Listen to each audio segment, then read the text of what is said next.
Hi sa inyo mga ka-taste buds, at ngayong araw to ay magluluto kami ng menudong imus. Ayan mga ka-taste buds, meron kami ditong planggana. So ang una namin gagawin is ilalagay muna natin ang baboy dito. So ito ay 2 kilong baboy. So ayan. Ayan, then pagkalagay natin yan, lalagay naman natin itong atay ng baboy.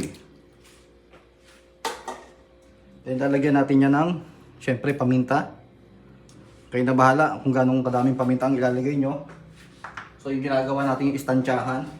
So maglalagay naman tayo ng asin. Tamang dami ng asin muna.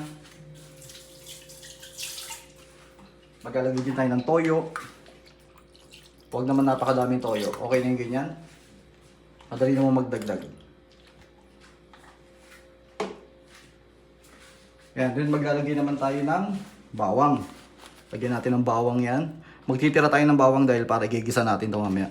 Then lalagyan natin ng bell pepper na may kinchay na rin yan. Lagyan ng sibuyas. Okay. So yan ha. Sibuyas, bawang at saka kinchay ang nilagay dito. So itong natitirang dito, bawang, mamaya pag nagisa para malasa. Kasi imamarinate pa natin to ng 1 oras mamaya. Then maglalagay naman tayo dito ng ketchup. So dahil 2 kilo to, dagdagan pa natin.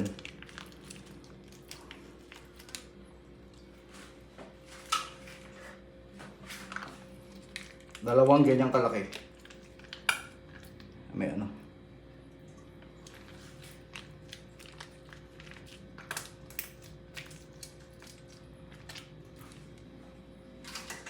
Siyempre, tomato sauce.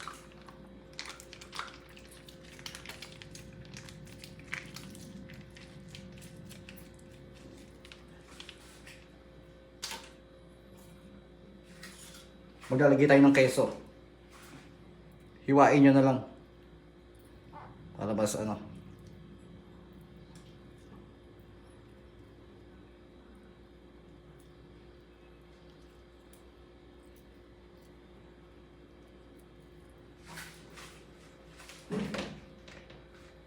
Dagdag pampalasa yan. Keso.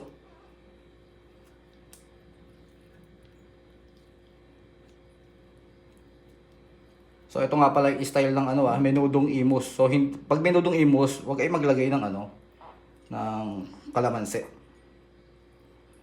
Yung iba kasi pag nagluluto ng menudo, nilalagyan kalamansi. So ito yung mga menudong na original talaga. Original na menudong imus. So ayan, papakita namin sa inyo kung paano magluto nito step by step. So ayan, di ba napakasimple? Hahaluin muna natin yan. So ito, haluin muna natin.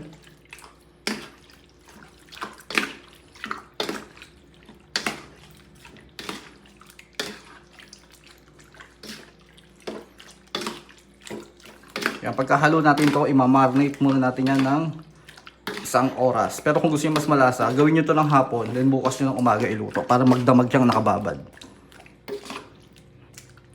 Yan, siguraduhin nyo na nahalo na maigi. Yan, ngayon pa lang amoy na. Menudong-menudo na yan. Marinate mo natin yan. Yan, simulan natin sa paglalagay ng mantika. Medyo dami-damihan na natin yung mantika dahil magpiprito tayo ng patatas at saka carrots. Mas masarap kasi yun. Kasi yung secret ng menudong imus kung bakit ito lalong sumasarap. Diba? Lahat ng secret, boy, sinabi na. So, ibig sabihin, hindi na secret yun. So, ito, iprito muna natin. So, pinaghalo ko na yung carrots at saka patatas. Kung napapansin nyo, napakaraming patatas kasi, syempre, masarap yan eh.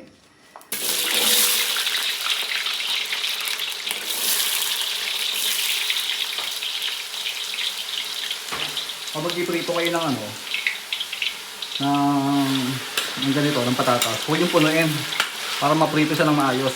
Maganda. Ito mga ka-taste buds, so, ayan, luto na. Yan yung kaganda luto. Ayan, napakaganda ng pagkakaluto. Lagay ko muna dito. Diba? Solid yan. Lasang yan, French fries. Kaya nga lalong sumasarap yung menudong imus dahil dyan. Ayan. Pakikita ko na lang sa inyo kapag luto na lahat. Ayan, ito na yung pangalawang salang ha. Ayan. Ito yung una, pakita ko ulit. Oh, sarap, di ba? Ganda. Yan, so ito mga ka-taste buds, nakapagbuhos na rin ako ng mantika dyan. Siyempre dahil nailuto ko na to, ang dami, di ba? Oh, malaki itong lalagyanan na yan, punong-puno. And siyempre dito, mainit pa naman yung mantika, kaya pwede na tayong diretso na magluto.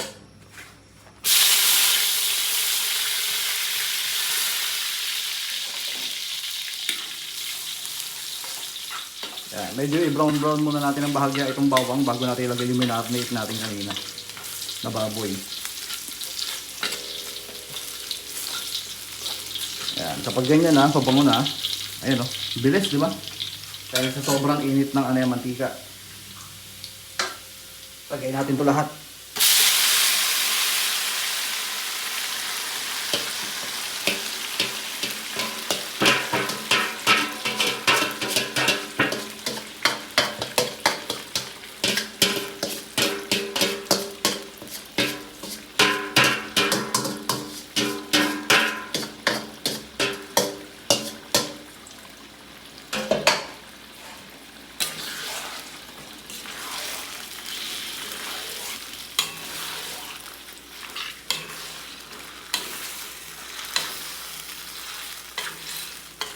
Yan, ganyan kasimple magluto ng menudo.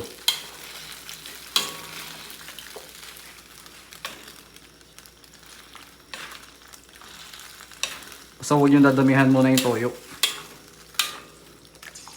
Yan. Yan natin ganyan. Yan, ito mga ka-taste buds, kapag ganyan, kaya hahaluin muna natin ito para hindi manikit sa ilalim.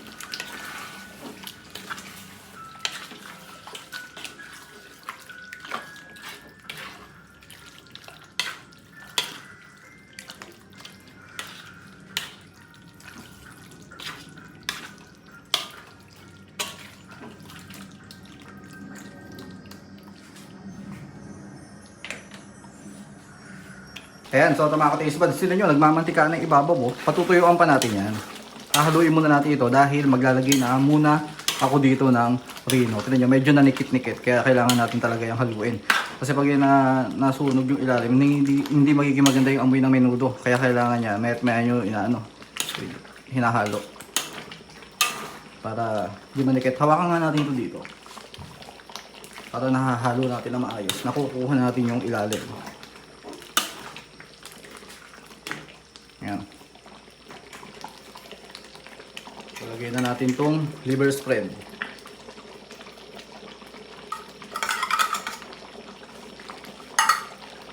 So, dalawang piraso yan. Dalawang pirasong liver spread.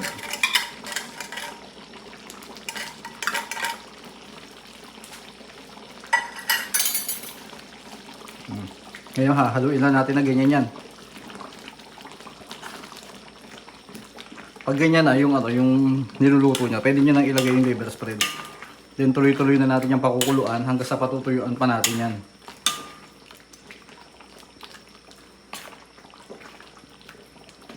Yan, may ilalagay pa ako dito.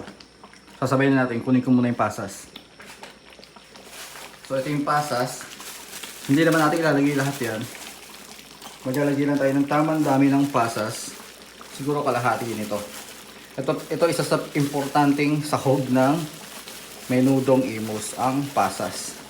Kapag walang pasas, hindi nyo makukuha lasa ng menudo.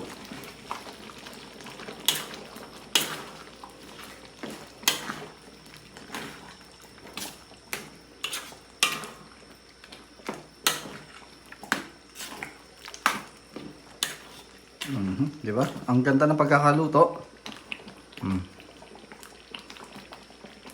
Pakulang pa natin ito ng mga 5 minuto, din lalagay ko naman yung hotdog. Ito mga ka-taste buds, naka 5 minutes na, lagay na natin ang hotdog.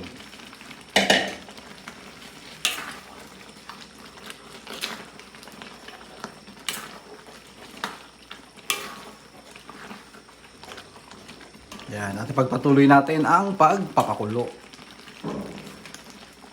So ito mga ka-taste buds, lalagay na namin itong pinirito kanina na patatas at saka carrots. Diba? Dami yan, no? Oh. Spread natin yan. And then, ayan na. Diba? Ito na, luto na yan, no? Menudong imus. Napakasimple, diba? Napakasarap.